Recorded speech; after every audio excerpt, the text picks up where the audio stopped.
Sunny day, my saplings! Welcome to my very first Ivern Jungle Pathing guide here for Season 10. I noticed on the Ivern subreddit that there's been a lot of talk about different pathing options for Ivern, and Ivern is a very unique champion when it comes to pathing, so it can be hard for beginner players to really understand what's most efficient, when do they use their smite, how does the passive work, etc, etc. This is going to be my top 5 most common jungle paths that I use. Obviously, there's a lot of flexibility with Ivern with regards to when you should gank, when you shouldn't gank, but these are going to be the most standard ones. I did the research for you guys, I looked up all the pro players, all of that kind of stuff, so without further ado, let's jump into it. Bloom!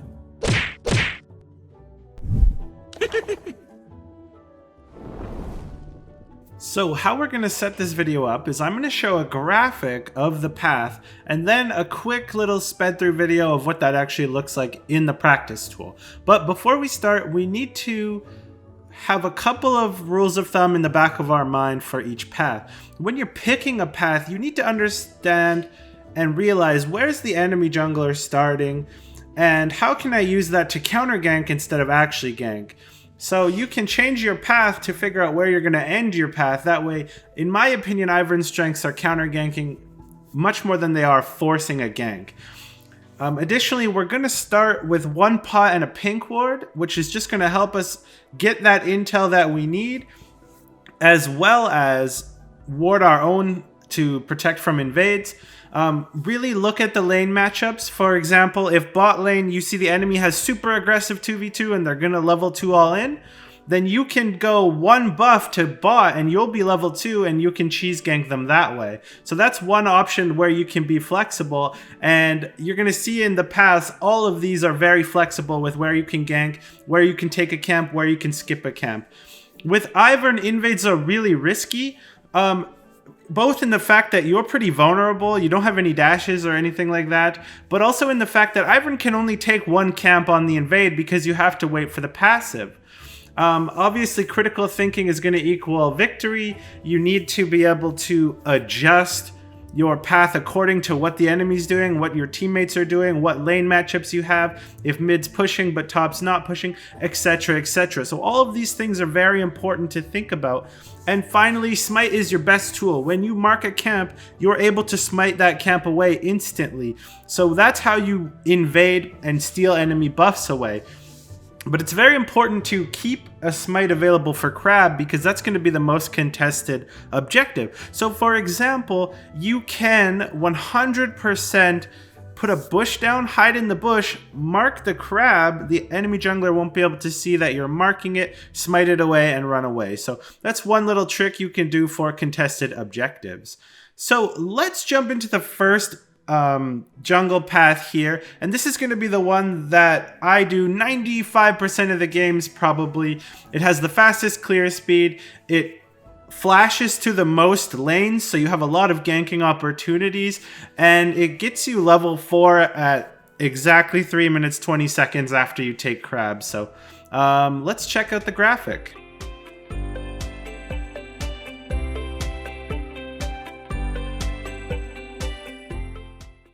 We're going to start on the blue side, mark our wolves, mark our blue, mark our grom, and then we're going to head over to the red side of the map. But a little trick you could do is put a ward right above your blue so you can see both entrances to your jungle.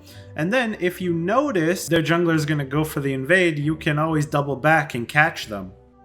But in most cases, you're going to go to your red, mark it, smite it, prep your raptors, go back and clear your top side. And now it's at this moment we have an opportunity to gank. So we can either flash top or flash mid because we have about 20 seconds before the crab. And then we will be able to smite the crab. If you take the top crab, you'll still be level 3. But if you take your raptors and the bottom crab, so you can flash mid, go raptors, go to bottom crab. It all depends on which way the lanes are going, which way you want to gank, right? But if you get that bottom crab and the raptors, that'll be your level 4 at 3 minutes 20 seconds. Fastest in the game. One of Ivern's quote-unquote superpowers. Now, of course, this absolutely works when you're red side or blue side. So you'll see here, you're going to start on your blues, you're going to clear your red, you're going to go back, clear your blue side. You have the option to gank, and then you can easily take one of the crabs, get your level 4, and go and gank. So the number one reason why people use this is it's the fastest clear. So at level 3, your 2 is at 2 minutes and 40 seconds. So that's very easy to go and gank at level 3 before any other jungler in the game. Level 4 is obviously right when the crab spawns. And it moves you to both sides of the map in an efficient way. So you can look for those ganks, after you're done clearing your Grump, there's a gank opportunity. After you're done marking your Raptors, there's a gank opportunity. After you smite red, there's a gank opportunity. So it really is the most versatile clear and lets you have the most flexibility once you get more comfortable with what type of unique situations could be happening in the game. Okay, so now let's take a look at how it actually manifests in the Summoner's Rift. Here you're going to see I've bought a Trinket Ward and a Pink Ward. I'm going to quickly run out to the enemy's red side as safely as I can. You never know if they're guarding or not. And you're either going to put a ward in that bush there or further on into the red. Then we're going to back and swap for the sweeper. That just gives us the most efficient vision control. Now, just like we saw in the graphic, we're going to start on the wolves, move over to the blue, mark the Grump, and head on down to the red. We're going to use the blast plant so we're as quick as possible. We're going to smite away the red. We're going to have to wait 2 seconds onto the Raptors and back up to clear the blue side. Now you'll see here we are level 3. In order to get level 4, we do need to go back to the Raptors. So depending on, right here is where you could be ganking top if you wanted ganking mid, because we have a little bit more time before the crab spawns. We take the Raptors and we're going to take the crab here. That's going to give us level 4. With that path there, we literally could have been in all 3 lanes and we had a full clear. You can show mid, you can show top, and it all depends on your champs, their champs, your team skill level, their team skill level.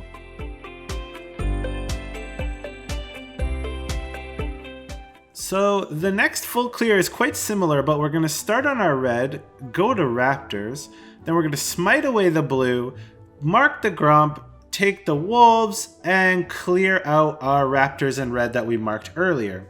But it's at this point where we have a choice to make.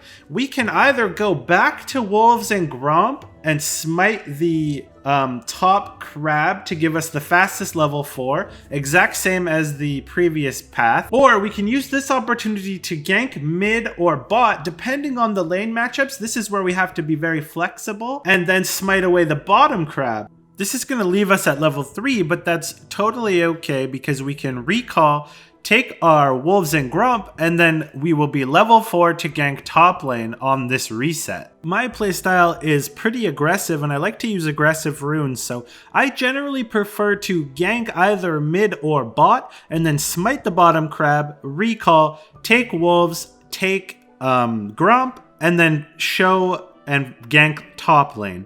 What this allows me to do is have an impact on all 3 lanes, and hopefully we're able to get at least a kill or an assist out of that. But really it lets you give the impression that you're everywhere at once and really keeps the enemies guessing as to where you're going to show up next. The main reason that you start red instead of starting blue as per the previous path is because this lets the red buff last longer, giving you more time to gank. So you're going to have the red buff after you have the blue buff, which obviously means the duration will let you gank more than just 1 or 2 lanes. You'll probably have it for all 3 ganks as opposed to just one of them. It's very important to stay flexible and use the enemy jungler's intel where they're starting to figure out where you want to be. So based on the lane matchups and where they're going to start, you're either going to want to start red and smite away the blue, or start blue and smite away the red. More practical learners, let's jump into Summoner's Rift. Some people prefer to see the picture version, some people prefer to see the actual timer and see where you're able to do different things. So I'm going to start on the red here. We're going to mark the Raptors. We're going to move over and blast plant to the blue buff. We're going to smite it away. We're going to mark our Gromp and Wolves. And you'll see right now we're level 2. We're going to work our way back down to the red.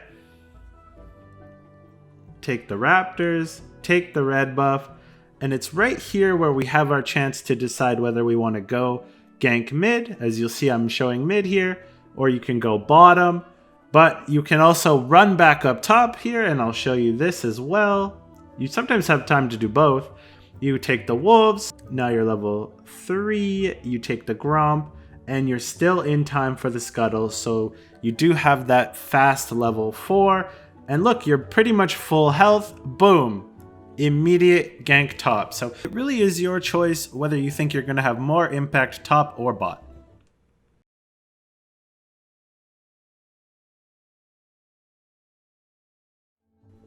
Alright, for number 3, let's talk invades. So you're going to start on your Wolves, mark your blue buff, run all the way to the enemy red, smite it away, clear your blue, mark your Gromp, take your Wolves, mark your Raptors red and Krugs, and go all the way down for bottom Scuttle, and then clear your red side into a recall, or a gank depending on the game state and the lanes, etc, etc. In this example, I suggest you can gank bottom after you take that crab. Invades are inherently risky for Ivern because he's pretty squishy, he doesn't have an escape, and you don't want to get counter invaded because you'll follow behind. When Ivern invades, he takes one buff very quickly. When the enemy invades you, they're going to be taking your buff and the Gromp and getting out probably before anyone notices.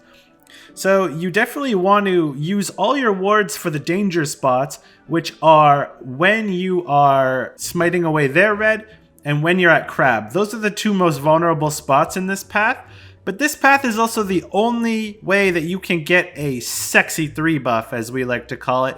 This is the easiest way to do it. It usually works a little better in lower elo because odds are their jungler is just going to start on their blue, and by the time they get over to the red, you've already smited it away. But you really want to avoid getting caught. The main concern is you're going to be really low for the crab, so it's definitely okay to give up the crab because 3 buffs is a lot better than 2 buffs and 1 crab. Alright, jumping into Summoner's Rift here, you'll see we're going to start at our Wolves. We're going to run up, mark the blue. We're going to skip the Gromp because we don't want to be too low on this invade. As I said, this is one of the danger spots. So if you do end up getting caught right here, you want as much health as possible. You'll notice I also popped a pot. You want to leave a ward here. I think I might have forgot, but you want to leave a ward there to see if they check that red. Marking the Gromp here is really helpful as intel. If we see the passive get stolen, we know that the enemy jungler invaded our Gromp and is on top side. We can alert our top laner. And we don't really need that to go and clear our bottom side. But yeah, leaving a ward in the enemy's red lets you know if you're going to be compromised on your red. Because they might invade you here. Like when we go down and mark our red here, they might have taken this if they spotted you on a ward or something. So, but if you see them on the ward you left at their red, you know that you've 3 buffed them. And now here you'll see we can flash bottom and try and gank them and take the crab. And obviously our health here is about half. That's where one of the vulnerable spots is as well. But it really is that easy here. We just clear our red side again. And there's the 3 buff. And at this point, we can either recall buy or gank.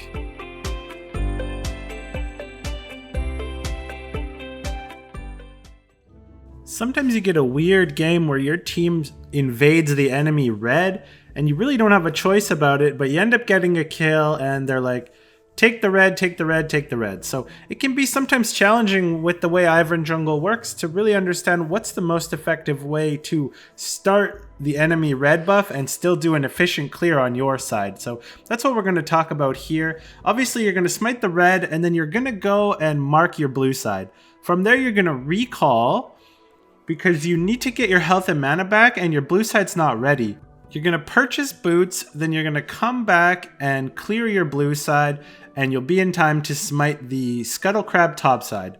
It's at this point where we can either gank mid or show top, but we have to assume that our red side has been invaded because we stole their... So the enemy's gonna most likely do a vertical jungle type path here. So our red side is dangerous and off limits. So if we jump into Summoner's Rift, we can see I'm waiting at the red. I accidentally used my ward over on the other bush there. So I forgot to ward this, but we always want to ward the red because we need to see if the enemy comes and checks it. If they check it, then we know we're safe to go into our own red side. So I think I come back here and use a pink ward. Yeah, you don't want to do that, but you do want to ward it with your trinket. And then you're going to come and, like we talked about, mark the whole blue side here, get a recall off, buy some boots, and go and clear that blue side. Quick side note, do this for when the enemy invades your red as well. Alright, we're going to buy our boots and go back up. Obviously, if they know we invaded, we're going to expect that they're on our red. So that's kind of the off-limit zone down there. Very dangerous. Obviously, we're not going to get level 4 on this clear. We just don't have enough camps. So right here, we have to decide whether we want to go up to the top crab, or if we see the enemy jungler on that ward up top, we know that they checked their red, so we can go down to the bottom crabbing. I usually like going to the bottom crab. It's not quite as safe, but it lets you gank bottom, which is my preferred lane to gank. Remember, we can only go to bottom crab if we see the enemy jungler on the ward we placed at their red. Otherwise, we have to go top crab.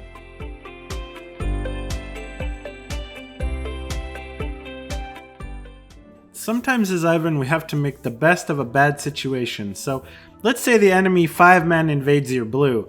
What really should you do, right? While the invade shenanigans are going on, we're going to skip that completely and go and ward their blue, just to make sure we have full vision on it and make sure that nobody ends up recalling and sprinting there right away.